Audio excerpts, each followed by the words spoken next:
Okay, welcome to week, let's see, 3, 4 of our Math and Logic class.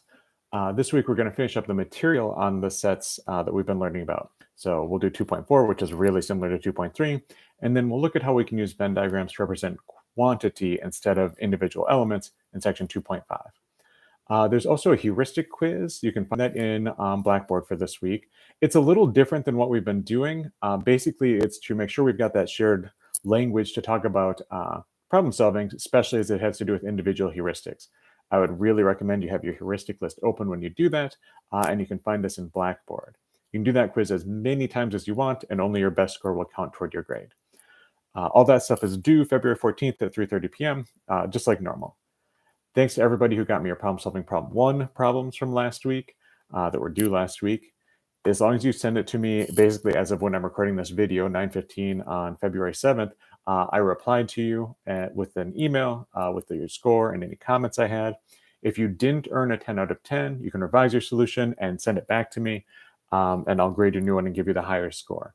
If possible, please reply to that email that I sent you with your score with your revision, because it'll just make it easier. I can look at what you got, look at what your new submission is, and it'll make it a little quicker for me. If you didn't turn in problem solving problem one yet, please do that by February 14th at 3:30 p.m.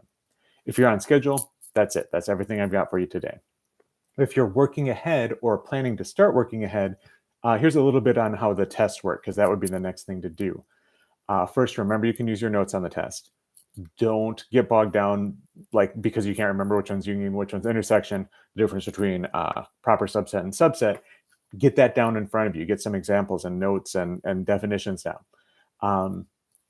Okay, so don't confuse union and intersection on the test, because you should have a piece of paper in front of you showing you the difference. Second, you can attempt the practice test, or you have to attempt the practice test before you can take the test. You've got to do the practice test. It's worth 1% of your grade, which is the same as a homework assignment, but also it's very similar to the test. If you take the practice test, you feel good, or you take it and then review it and you realize what you did wrong, you'll probably be ready for the test. If you take the practice test and you have no idea what you're doing, you got to stop. You've got to study. You've got to figure that stuff out. Take the practice test again, that kind of thing. Speaking of the practice test score, as many times as you want, you can take it. The best score counts toward your grade. If you have any questions about this or anything else as you work ahead, please reach out. All the stuff is there, all the content, all the materials. So if you're ahead and you have a question, I'm ready to answer it. Okay, everything's there. I know what you're up to.